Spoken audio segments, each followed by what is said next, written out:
The average automobile in the United States is over 17 feet long, nearly 7 feet wide, and weighs more than 2,500 pounds. It can turn full circle in less than twice its length and can maneuver into a space no more than 2 feet longer than its own length. This automobile can reach speeds in excess of 100 miles per hour, although the highest U.S. speed limit is generally 70 miles per hour. Even at the top legal speed, this 2,500-pound vehicle exerts an impact force of over 25 tons and requires over 300 feet, more than the length of a football field, to bring to a stop. Yet, when it's driven and handled properly, it gives drivers a safe, convenient freedom of movement unknown just a few generations ago. To enjoy that freedom, there are certain basic tasks you need to master in controlling your vehicle. This tape deals with some of the most important of those basics. As a driving instructor, I teach student drivers of all legal ages the basics of safe driving. And with just a little practice, they all learn them well enough to become safe, licensed drivers. Yet, we read every day of accidents caused by drivers losing control of their cars. The reason? Well, they forgot that these basics are not just sometime things. So as we go over them, I'd like to stress that you need to not only learn and practice them, but to make it a rule of your driving to follow them every time you get behind the wheel. Okay, let's begin. Take the simplest first, leaving your car parked on level ground. There are 4 actions to take. First, after the car is stopped, shift into park. Second, apply the parking brake. Both are essential. What looks like level ground often is inclined enough that a car can roll. Uh-oh, that's number 3. Don't forget to turn off the engine and take the keys. Then, number 4, lock your car, even if you're leaving it for only a few minutes. It can be hot-wired and driven away in less than 10 seconds. Parking uphill has been the undoing of many drivers who forget one simple safety step. If you're parking next to a curb, just before the car stops, turn the wheel hard left, then shift to neutral and brake slightly as the front wheels settle against the curb. Shift to park and set the brake just as on level ground. One caution, be sure to park no more than a foot from the curb so this won't happen. Where there is no curb, be sure to pull off the road as far as possible and do the same things, with one exception. Turn the wheel sharp right before shifting to park and setting the brake. Parking downhill next to a curb. Turn the wheel sharply to the right and let the front wheels settle against the curb. Logical, isn't it? But too many drivers forget it.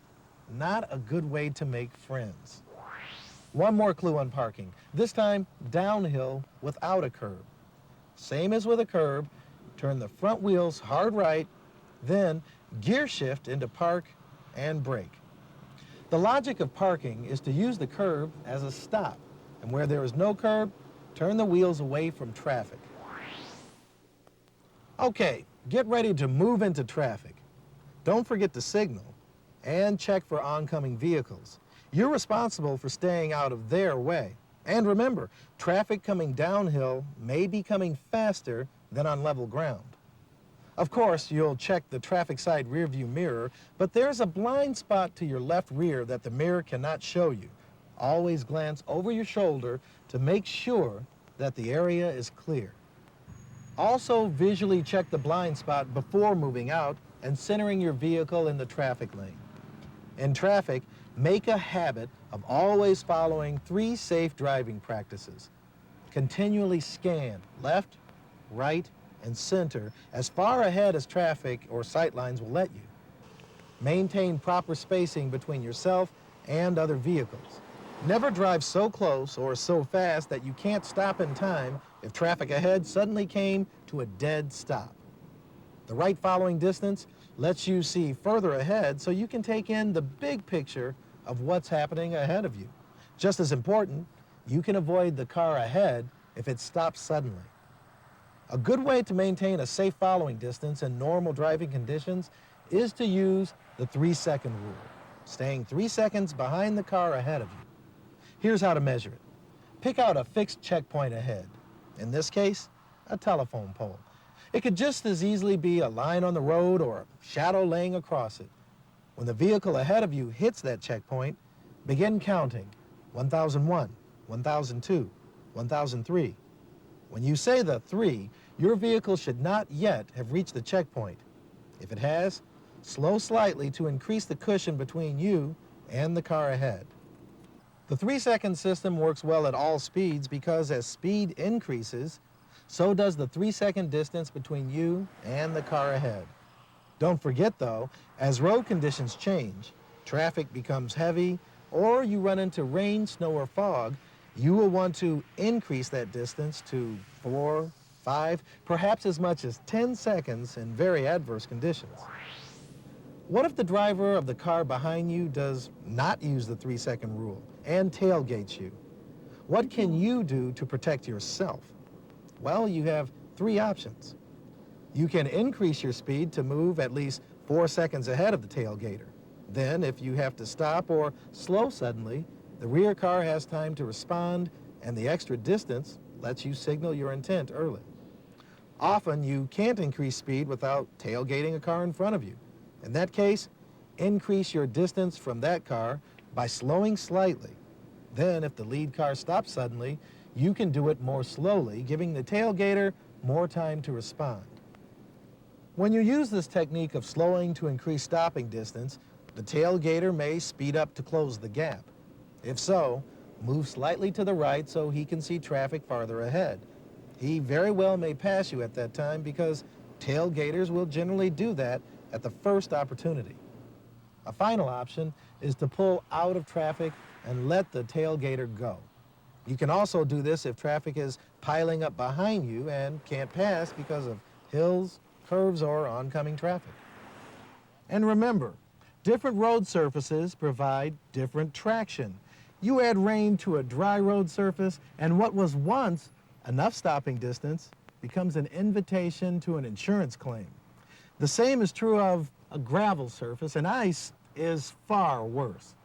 When it comes to steering a car, a good rule to use while learning is to make slight corrections often.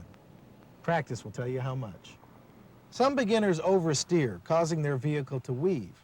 Others understeer, going too far in a straight line before correcting. With a little practice, proper steering will soon become second nature for you. You'll almost think of your vehicle as an extension of yourself. And practice with an instructor in both rural and city settings will help you quickly master right and left turns. But sooner or later, you'll need to perform another steering maneuver that gives many beginners trouble: backing up with speed and direction under control. Practicing a few simple basics can make it an easy job.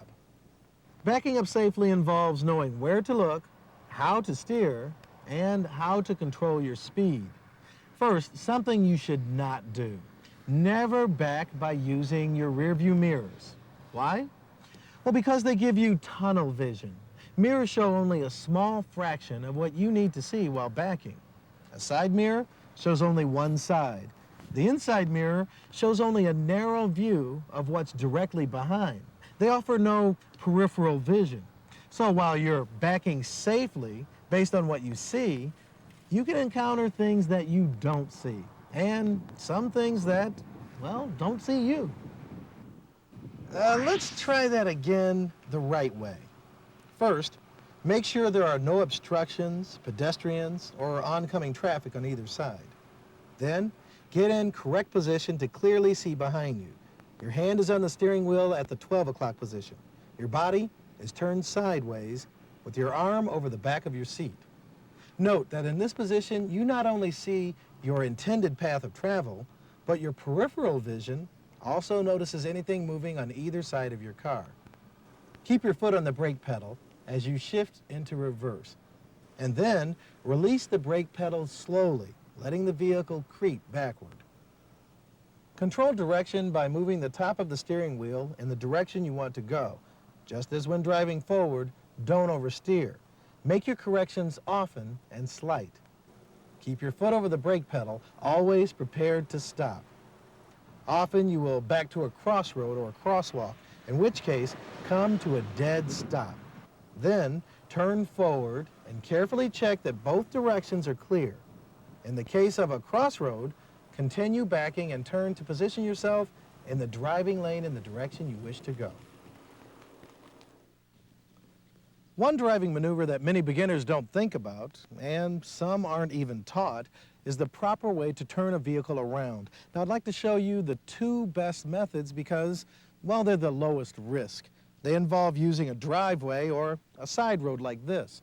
To use a right side driveway for your turnaround, first, signal your intent by using your right turn signal. Then, stop with your rear bumper a foot or two beyond the driveway and back slowly to the right until your vehicle is completely off the highway. Before pulling out on the highway, signal a left turn and wait for any traffic to clear before pulling out. The advantage of this method is that you re-enter traffic going forward. A second method uses a driveway or side road on the left.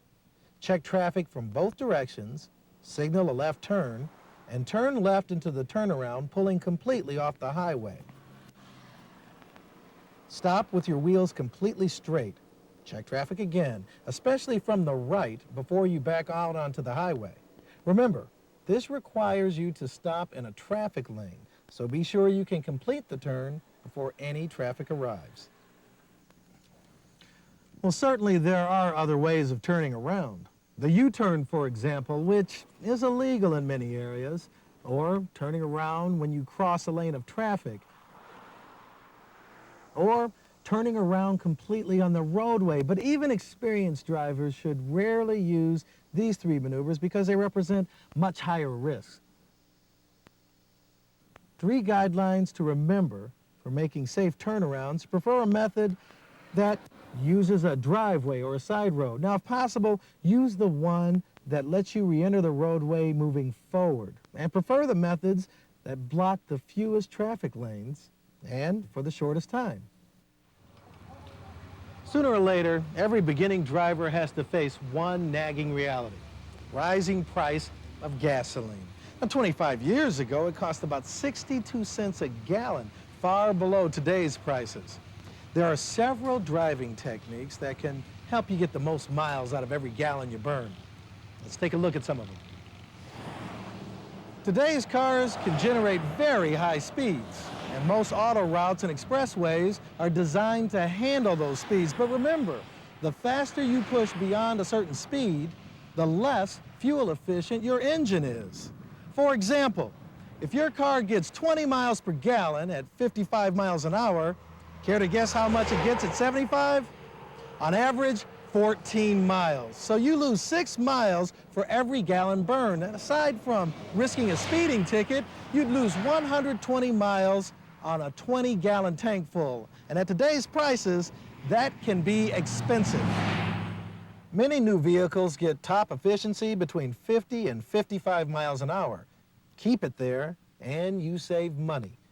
When the weather is cool enough, you can use another fuel saver. Drive with the windows closed to cut wind resistance and save as much as a mile a gallon. In cold weather, your heater doesn't use up fuel, so it's a net savings. But in warm weather, an air conditioner would offset the fuel savings. So this is a low temperature tip. But here's two you can use any time of year. At traffic lights or stop signs, coast to a stop. Drivers who brake quickly at the last second waste fuel. And when you start, build up to road speed slowly. Jackrabbit starts eat more fuel per distance traveled than just about anything else you can do. The greatest fuel consumption is within the first few minutes after starting a cold engine.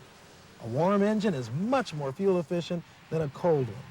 And one final tip: avoid excess idling, because it uses fuel for no reason, and eventually it can damage your engine. Today, we've just scratched the surface on the kinds of techniques you need to practice to become a safe driver.